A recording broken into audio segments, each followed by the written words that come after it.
On vous souhaite la bienvenue à ericlatour.com. Aujourd'hui, une émission entièrement dédiée au budget 2014 de la Ville de Saint-Jean-sur-Richelieu. Nouveau conseil, nouveau maire, nouveau comité des finances avec des anciens, Yvan Berthelot, des nouveaux, Claire Charbonneau et François Auger. Le nouveau conseil a eu un laps de temps très court pour préparer ce nouveau budget. Donc, on va parler également d'avenir et de voir aussi des comparables avec d'autres municipalités au Québec. Comment se situe la dette? Comment se situe le taux de taxation? Bref, toutes ces réponses immédiatement au cours de cette émission.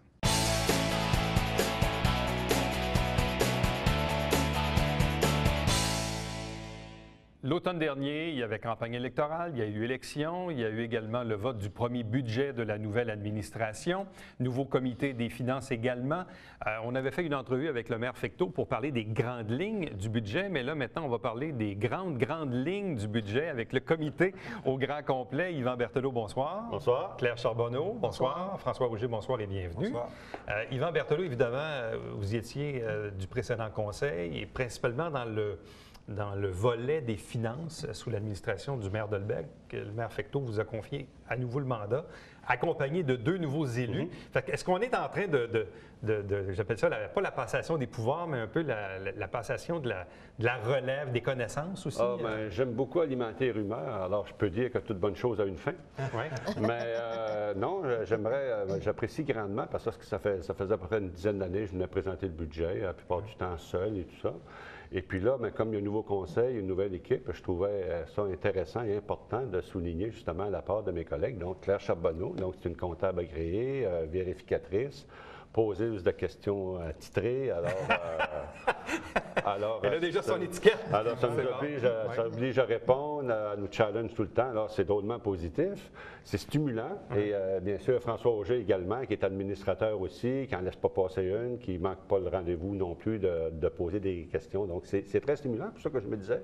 Bon, nouveau conseil, nouveau budget, quand on voit les orientations, sont pas mal les mêmes, les objectifs sont atteints, qu'une nouvelle équipe, je trouvais important que ce soir, on puisse être là tous les trois. C'est souvent difficile, au lendemain d'une élection, de demander à un nouveau conseil, et surtout à des nouveaux élus là, qui viennent à peine d'être assermentés, on dit « go, là, il faut adopter un budget ».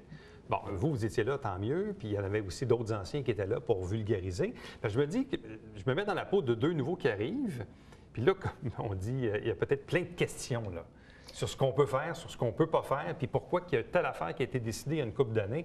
Ça prend quelqu'un qui était là avant pour transmettre ça. Je ne sais pas pour vous, c'était quoi le premier choc que vous avez vécu durant l'étude du budget? Je n'ai pas vécu vraiment de choc, mais je trouve de toute façon que la direction générale de la Ville avait quand même fait un bon travail avant qu'on arrive. Donc, nous, on avait assimilé ça. On a posé des questions. C'est sûr qu'on n'a peut-être pas été en profondeur parce qu'on manque d'expérience aussi, mais quand même, on avait une bonne vue d'ensemble de ce qui était un budget de la Ville, des dépenses, des choses comme ça. Puis, dans l'année qui va venir, on va prendre plus d'expérience, François et moi, puis je pense que l'année prochaine, pour le budget, ça va aller encore mieux pour nous. M. Auger, qu'est-ce qui vous a surpris dans l'étude du premier budget? C'est le temps qu'on avait pour le faire, principalement. Alors, c'est sûr que pour moi, un budget, bon, c'est pas le premier que je fais parce que j'en ai fait ailleurs, là, soit dans mon travail ou que ce soit au cégep ou dans les conseils d'administration. Donc, c'était pas mon premier, sauf que pour moi, un budget, c'est assez simple. Il y a 3 colonnes. On a les revenus, les dépenses, puis après ça, bien, ce qui reste, c'est ce qu'on fait comme investissement capital. Donc, c'est assez clair. Puis comme Claire a dit, la Ville avait déjà fait un bon travail, donc c'était assez détaillé pour qu'on puisse le comprendre. Oui, on a posé des questions, puis oui, on va en poser encore des questions, parce que c'est pas nécessairement clair là, à tous les points de vue. Mais c'était pas un choc. Puis c'est surtout le temps qu'on n'avait pas pour le faire. Puis je pense que tous les élus sont un peu du même avis, qu'on n'avait pas beaucoup de temps, on n'a pas eu beaucoup de temps pour le regarder comme il faut. M. Berthelot, est-ce que justement vos collègues vous ont questionné sur les choix politiques des dernières années? C'est-à-dire pourquoi vous avez pris telle décision? Parce que, veut pas, quand on étudie le budget, soit qu'on reconduit les crédits qu'on avait alloués à telle affaire, telle décision, est-ce qu'on vous a questionné sur les décisions du passé? Bien sûr qu'ils nous ont questionné. Moi, j'ai trouvé ça tout à fait correct qu'ils le fassent et on doit justifier les décisions qui y ont été prises. Et l'adoption du budget par le Conseil à l'unanimité dans un si court laps de temps, je l'ai pris aussi comme une marque de confiance. Les gens ont fait confiance à l'administration, puis à moi aussi qui était là avant, qui était le président du comité des finances, puis en me nommant, l'équipe m'a fait confiance également. Puis moi, je pense qu'on doit expliquer. Moi, j'ai toujours pensé que mon travail de conseil municipal n'est pas trop compliqué. Je regarde, j'ai tous les éléments et je prends une orientation, une décision et je me dis, n'importe quel citoyen qui aurait les mêmes informations que moi, normalement, il devrait prendre la même décision que moi. Si ce n'est pas le cas, c'est que je fais vraiment erreur. Et je pense que présentement, ça va bien. On voit des grandes orientations qui ont été prises par le conseil précédent et qui ont des impacts financiers, que ce soit le plan de conservation, le règlement d'emprunt de 30 millions, localisation d'Imagim, endosser le prêt. Le conseil actuel a aussi endossé ça. Donc, c'est des bonnes orientations qui ont été... Puis il y en a d'autres qui vont faire objet de débat au cours de l'année. C'est normal, on a un PTI d'une 40aine de millions, donc il faut discuter de tous les dossiers, puis c'est de bonne loi, c'est la responsabilité du conseil municipal. Bon. Si on dit effectivement qu'il n'y avait pas beaucoup de temps à votre disposition pour étudier le premier budget, est-ce qu'aussi, quand on regarde un peu le portrait au sens large, est-ce qu'on se rend compte finalement que de la marge de manœuvre, il n'y en a pas tant que ça? Une fois qu'on a payé les salaires, qu'on a payé les décisions qui nous engagent à long terme, il reste quoi dans la tarte? Bien, il en reste quand même un peu, mais c'est vrai qu'on n'a pas une grosse marge de manœuvre. On a beaucoup aussi qu'on peut avoir en possibilité d'avoir des subventions du gouvernement. Donc, on peut prioriser ces projets-là. C'est sûr que si ça apporte quelque chose à la ville, si ça ne donne rien d'aller chercher une subvention pour en dépenser le double aussi. Ça ne donne rien. Mais il faut voir ces projets-là. Il faut essayer de travailler à l'intérieur d'un cadre financier que nos fonctionnaires nous ont donné aussi. Puis, on va essayer le plus possible de respecter ce qu'on a comme cadre financier et de fonctionner avec ça. M. Auger, qu'est-ce qui a été le plus déchirant dans les choix que vous avez eu à faire dans le budget? Bien, c'est certain que pour chacun, on avait des attentes dans nos secteurs. Donc, on a essayé en premier de prioriser ceux-là. Je pense qu'on a répondu à peu près à tout le monde. Mais il y a toujours des demandes qu'on veut avoir. Bon, on a parlé de la passerelle, c'est quelque chose qu'on veut avoir, que les gens veulent avoir.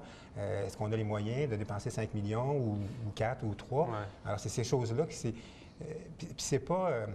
c'est déchirant, mais c'est aussi de dire, bien, qu'est-ce que je fais avec? Est-ce que je le reporte ou si je dis, je l'arrête, je le mets aux poubelles? Donc, c'est ça qui est plus difficile à gérer. Ce qui m'a surpris, moi, à l'adoption du budget, c'était la réaction des nouveaux élus à l'égard du plan triennal d'immobilisation où on dresse une liste de ce qu'on veut faire pour les prochaines années.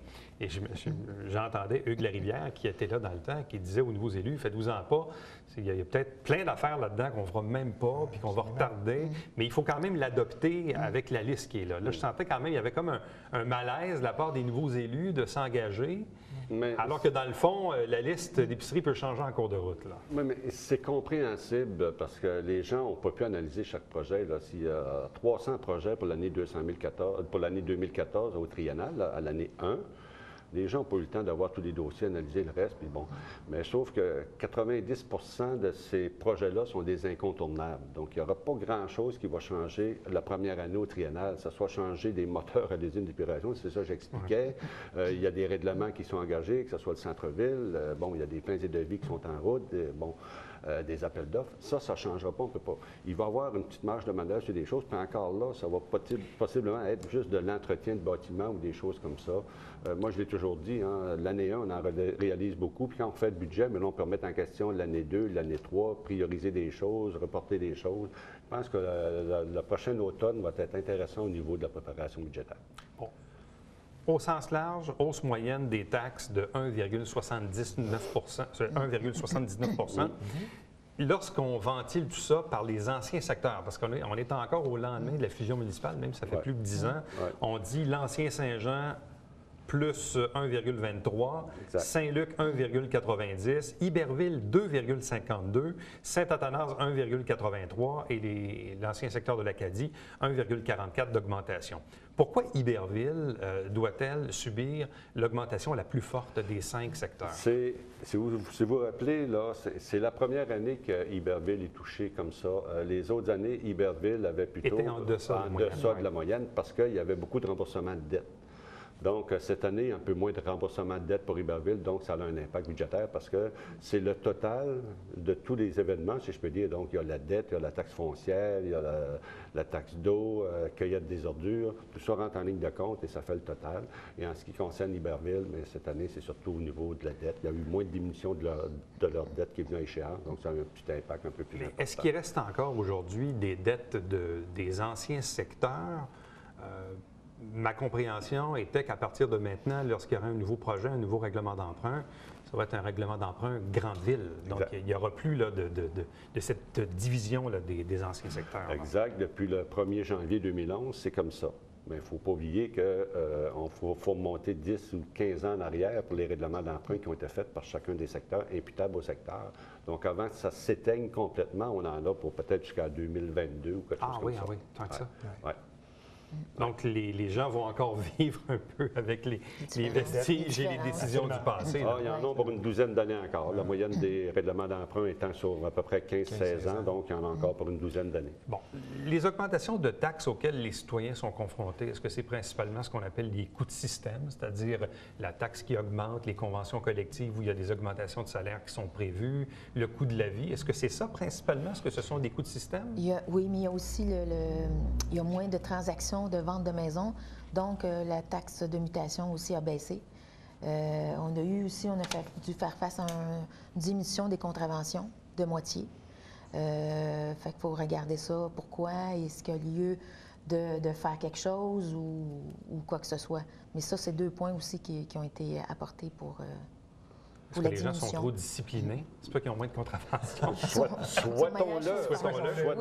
Souhaitons-le, mais vous savez, il y a aussi, il y avait des imprévus. Je me souviens, l'année passée, j'avais dit qu'on avait gardé de l'argent dans le compte de banque pour faire face à des éventualités qu'on prévoyait. Non, c'était de l'argent qu'on avait gardé en réserve, à même le budget. Donc, par exemple, on a eu l'harmonisation de la TVQ par le gouvernement du Québec. Ils nous ont pelleté 2,1 millions. On avait gardé en réserve environ 1,3 million. Donc, ça a eu un impact de seulement 600 000 sur le budget. Au niveau de la caisse de retraite, on savait que ça risquait de nous coûter 1,6 million. On avait mis en réserve, on a pu mettre 1,3. Donc, ça a juste eu un impact de 300 000 sur le budget. Bon, heureusement qu'on a fait ça parce que sinon, on n'aurait pas pu éviter nos taxes de peut-être de 4 Donc, ça, c'est des événements, mais qu'on avait prévus, nous. Donc, ils risquaient d'arriver pour le budget de 2014. On parle donc d'un budget d'environ 149 millions. 146 millions. Les revenus viennent d'où? Les revenus viennent essentiellement, c'est des revenus de taxation. De droits de mutation. Mme Charbonneau parlait de contravention tout à l'heure. Ce n'est pas des revenus importants. C'est sûr que le service de police, c'est quelque chose de... C'est un service. On ne fait pas d'argent avec ça. C'est parce qu'on fait des prévisions. Puis par rapport à nos prévisions, il y a eu 400 000 de moins d'entrée d'argent. On présume que les gens se disciplinent, et tant mieux si on peut avoir des bons citoyens qui respectent la circulation, les vitesses partout dans les quartiers, mais ça, je pense qu'on aura fait une très bonne chose. Donc, essentiellement, ça va être ça. C'est pour ça qu'on demande aussi au gouvernement du Québec de nous donner des moyens de se diversifier. On a des problèmes, parce que c'est juste la taxation. On a moindrement qu'il y a un ralentissement économique, il n'y a pas de construction, mais on a des problèmes budgétaires qui risquent de se présenter. Donc, ça nous prend de l'harmonisation. M. Auger, quels sont les principaux déboursés, les dépenses? Ça passe par où? Ça passe par où? Bien, c'est sûr que on a un budget d'opération, donc vous avez parlé tantôt des salaires, tout ce qui est conventionné, ça fait une bonne partie du budget. Ensuite, on a dans le PPI, ce qu'on a, c'est des acquisitions. On a, par exemple, qui est conventionné l'achat de véhicules de police. On a l'aménagement de la bibliothèque de l'Auberger qu'on veut refaire. Il y a des grosses réparations à faire à cet édifice-là. Donc, c'est principalement ça, mais les salaires, c'est important. C'est sûr que ça fait partie de... une grosse partie de la dépense. Bon, on va faire une courte pause. Immédiatement, de l'autre côté, je veux qu'on parle, vous avez amené un peu les fameux graphiques du dollar entrecoupé.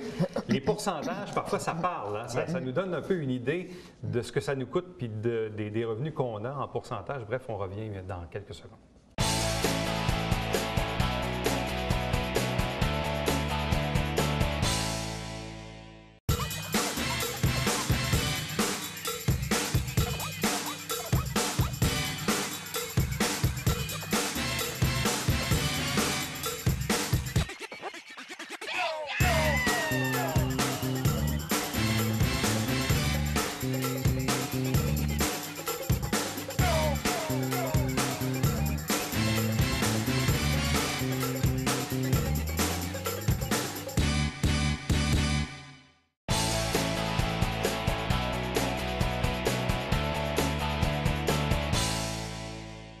On poursuit notre entretien sur le budget 2014 de la Ville de Saint-Jean-sur-Richelieu avec les membres du Conseil qui sont membres du Comité des finances. Donc, il y a quelques instants, on parlait un peu des revenus et des dépenses. Quand on regarde les revenus, on disait tantôt, près de 56 des revenus sont des taxes municipales, suivi après ça des autres revenus de sources locales, 15 ça, c'est quoi les sources locales? Les sources locales, ça peut être des fois la tarification sur le transport en commun. Pour nous, c'est des revenus tout de même, là. Et il y a les subventions qui rentrent là-dedans, des compensations pour lieu de taxes. Ça peut être aussi des droits de mutation. Et vous parlez de à peu près 13-14 de compensation. Quelle est cette source de revenus? Ça, des compensations, c'est matières résiduelles, c'est l'eau, c'est donc des taxes qu'on charge pour l'utilisation, par exemple, à la porte.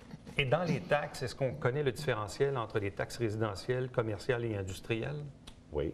Le différentiel, vous voulez dire le taux de taxation? Ouais. Le taux de taxation est beaucoup plus élevé dans le secteur commercial et industriel que dans le secteur résidentiel. Le secteur résidentiel est environ 75 sous. Et le secteur commercial et industriel, je pense, est à 1,45 ou quelque chose. Parce qu'on disait à une certaine époque que le commercial et l'industriel étaient un peu en deçà de la moyenne au Québec. Oui, mais c'est en deçà de la moyenne. Sur notre assiette. Oui, M. Auger? Dans les revenus, la taxation, c'est principalement sur le résidentiel. Donc, c'est ce qu'on essaie de faire, c'est ce que M. Fecteau... De diversifier. Bien, de diversifier, c'est-à-dire d'aller chercher de la taxation sur l'industrie et sur le commerce, parce qu'on a un déficit à ce niveau-là de nos recettes. Ça finit par paraître, là. Oui, ça apparaît très bon, si on parle des dépenses, donc la principale dépense, c'est les salaires? Les salaires, là, représentent environ 50 millions de dollars sur le budget. Sur le budget d'opération, c'est 50 du budget. Mais c'est normal, on est une entreprise de services, donc on a des services à la population. Alors, notre principale occupation, c'est que les gens se déplacent. Mais là, en même temps, vous êtes en renouvellement de convention collective. Oui, là. tout à fait. Puis il y a les caisses de retraite, là. Tout à fait. Absolument. Ça va être un enjeu majeur. assez majeur. Là. C'est déjà en discussion, ça va bien. Les gens comprennent qu'il faut déjà, tout le monde s'entend comme quoi le statu quo est plus possible. La Ville a déposé des offres qui sont très généreuses tout de même, mais qui vont permettre aussi de faciliter, si on peut dire, la prévision et la gestion des caisses de retraite, tout en respectant exactement le droit et les obligations des employés au niveau de leur caisse de retraite. Donc, principale dépense, les salaires, suivi de les services, pompiers, police? Oui, mais il y a tout ça. Il y a tous les équipements que ça prend, les immobilisations, que ce soit tous les bâtiments qu'on a en ville, tous les camions de pompiers. Les camions de pompiers, ça coûte 700 000 là, avec l'échelle. Et le service de la dette dans tout ça? Le service de la dette représente environ 14-15 On est à peu près au deuxième rang sur nos 11 villes comparables au niveau du service de la dette. Donc, ça va bien au niveau du service de la dette. Bon, et justement, parfois, quand on se compare, on se console.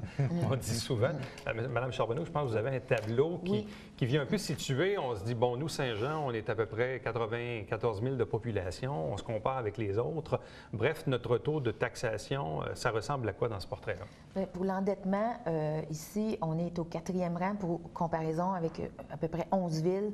Quand je regarde Saint-Hyacinthe, Granby, Drummondville, Lévis, Saguenay, Sherbrooke, Repentigny, Saint-Jérôme, Trois-Rivières et Terrebonne, nous, on est au 4e rang. Pour ayant un taux d'endettement le plus bas, c'est ça? Oui, c'est ça. Plus bas que les autres villes que vous avez nommées. Bien, disons qu'il y en a 3 qui sont plus basses que nous.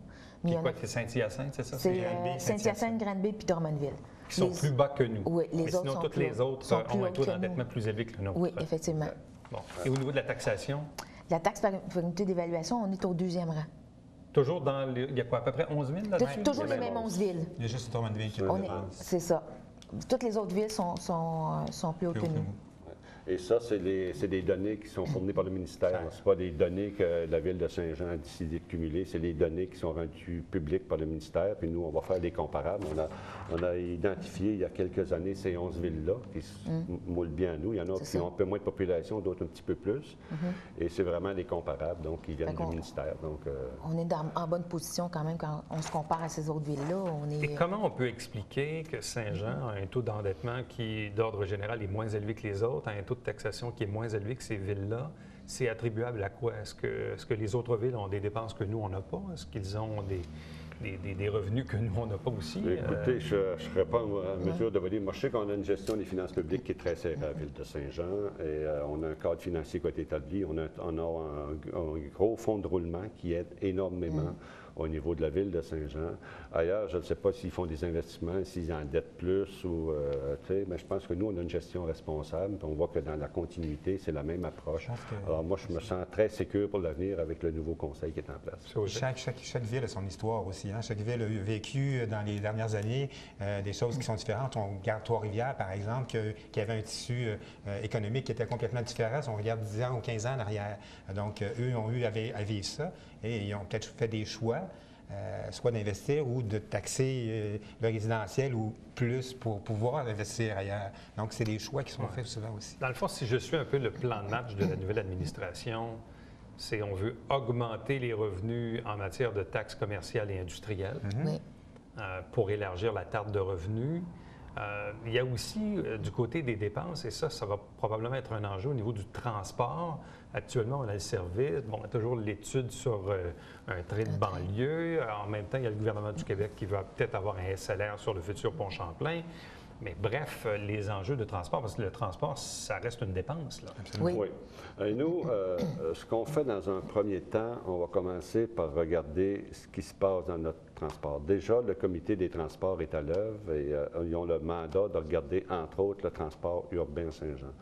Est-ce qu'on va donner du transport le dimanche? Donc, ils travaillent là-dessus. Comment on sait que les gens se plaignent beaucoup de la durée des trajets qui sont très longs. Donc, il faut travailler là-dessus, il faut raccourcir ça. Donc, le comité des transports a déjà ce mandat-là. C'est un enjeu important, effectivement. Bon, une chose qui m'a frappé, tout récemment, il y avait la présentation de Mario Bastien, qui est directeur des loisirs, et Luc Castonguay de l'urbanisme. Bon, c'était en regard au projet d'Imagine, mais à l'intérieur de leur présentation, ce que je trouvais intéressant, on montrait le coût des jeunes qui pratiquent les sports. Par activité. Et là, on voyait, je donne un bref exemple, qu'avec l'ajout de la patinoire à Marcel-Larocque, normalement, un jeune qui joue au hockey coûte à peu près 500-600 $ à la ville. Bien là, avec la nouvelle glace, l'amortissement va faire en sorte qu'il va coûter 900 $ à la ville. Une patineuse artistique elle coûte 1200 $ à la ville. Alors qu'un joueur de soccer ou une gymnaste à côté ici coûte à peu près 200 $ à la ville. Mais c'est quand même assez fascinant de voir, et ça, c'est des choix, là. C'est des choix qu'on fait. Comme le disait François tout à l'heure, on ne peut pas nier notre histoire non plus. On est une histoire de joueurs de hockey, d'abord et avant tout. On fabriquait donc, on avait des colisées, on a des arénas qui coûtent beaucoup plus cher comme infrastructure qu'un terrain de soccer, par exemple. Donc, c'est pour ça que quand, à un moment donné, on a voulu regarder qu'est-ce que ça donnait, on a fait une étude pour voir combien ça coûtait à la ville par joueur sur le terrain. On s'est rendu compte, entre autres, pour Imagine, ça coûtait vraiment pas cher pour bâtir un immeuble comme ça avec le nombre de jeunes qui y participent. Mais quand même, parce que les gens, évidemment, quand ils paient leurs taxes, évidemment pour la police, les pompiers, les travaux, mais en même temps aussi, il y a une portion là-dedans des boursiers qui vont au service des loisirs. Oui, c'est certain. Et puis ça, c'est un choix, c'est une qualité de vie. Bon, je comprends que des patineuses artistiques, là, il n'y en a probablement pas des centaines, là, mais ça reste quand même que là aussi, c'est un choix. Donc, comme ville, de dire, ben nous, la ville est prête à payer. Mais je pense tous les services, tous les services, c'est des choix. On a des trois bibliothèques. C'est quoi la fréquentation de la bibliothèque? Si on faisait le coût de l'entretien, de l'achat de livres, etc., par personne qui utilise nos bibliothèques, on serait peut-être étonné de voir c'est quoi les coûts. On a un musée, on a plein de services, on a plein de choses qui ça ne veut pas dire désabolir, ça veut juste dire qu'il faut être conscient que ça coûte des sous. Mais concernant aussi le patinage artistique, je pense qu'il y a eu un engouement à un certain moment donné parce qu'on a eu Isabelle Brasseur. Fait que les jeunes voulaient s'identifier à cette dame-là. Et puis, c'est certain que quand vous avez sur une glace 2 équipes de hockey, vous avez beaucoup plus de monde que quand vous avez 5-6 patineurs artistiques qui prennent beaucoup de place. Fait que c'est sûr que là, ça coûte beaucoup plus cher. Là, pour la prochaine année, est-ce que vous avez l'intention de refaire un nouvel exercice, de revoir chaque poste budgétaire, de revoir les priorités? Est-ce que c'est ça un peu le plan de match? Bien, je pense qu'on va... C'est plus nouveau, là, qui vont vous dire ça. Moi, à mon niveau, oui, c'est certain, parce que je pose beaucoup de questions. C'est sûr que des dépenses, quand je regarde une dépense, puis je ne sais pas c'est quoi, je pose la question, c'est pourquoi, et c'est qui, c'est fait à qui, et est-ce que c'était nécessaire? Moi, de par mes expériences de vérificateur, étant en business aussi avec mon mari, puis comptable, c'est des choses qui m'interpellent énormément. Je veux dire, moi, je n'accepte pas une dépense inutile. Parce que quand on gère un budget de 146 millions, au-delà là, des coûts fixes, des salaires et ces trucs-là, il reste quand même pas mal de millions à dépenser. Puis on le sait, parfois, plus la tarte est grosse, plus il y a un risque de dérapage ou parfois il y a une dépense qui tombe dans l'oubli. Moi, je le vis à mon travail, certains trucs, on regarde dans le budget et on se dit, bien, comment ça se fait, on a encore besoin de ça, ou finalement la dépense est oubliée. Donc, il faut les repasser une par une. C'est ça qui est intéressant, lorsque tu as une nouvelle équipe avec les compétences qu'ont Claire et François. C'est intéressant parce qu'effectivement, comme vous dites, moi, je peux arriver à un moment donné, je suis habitué de voir ça, OK, ça a 2 années, puis à un moment donné, Claire ou François me dit, mais pourquoi c'est là? C'est quoi ça? C'est quoi l'histoire de ce À date, ça va bien. Je vous les réponses sont correctes. Jusqu'à date, les histoires sont correctes. Il nous donne des bonnes réponses, là. À date, ça va bien, mais certainement qu'il va arriver, puis je souhaite que ça arrive. Je souhaite qu'on trouve en quelque part un 100 000 qu'il n'y a plus d'affaires dans le budget. C'est de l'argent des citoyens. On va pouvoir l'investir ailleurs. C'est toujours donner le meilleur service au meilleur coût possible aux citoyens. Puis s'ils trouvent des choses, bravo, je souhaite qu'ils en trouvent fouillés pour en trouver. C'est ce que je souhaite. Mais juste de comprendre, dans le PTI, c'est la même chose. Hein? Un bouclage d'égout ou un bouclage d'aqueduc, moi, il faut qu'il y ait quelqu'un qui m'explique c'est quoi ça, un bouclage de... C'est sûr qu'on pose des questions. Là. On a des domaines d'expertise différents, donc c'est sûr qu'on ne pose pas les mêmes questions sur les mêmes sujets nécessairement. Là. Vous savez, ça fait 10 ans qu'il n'y a pas eu de renouveau, on va dire, au conseil municipal de cet ordre-là. Puis c'est un beau challenge, puis c'est intéressant et les gens ont vraiment la volonté de comprendre et de vouloir aider. Donc, en ce sens-là, tout est positif. À vous trois, merci beaucoup. Merci. Merci. Restez avec nous. Au retour, le Babillard quotidien.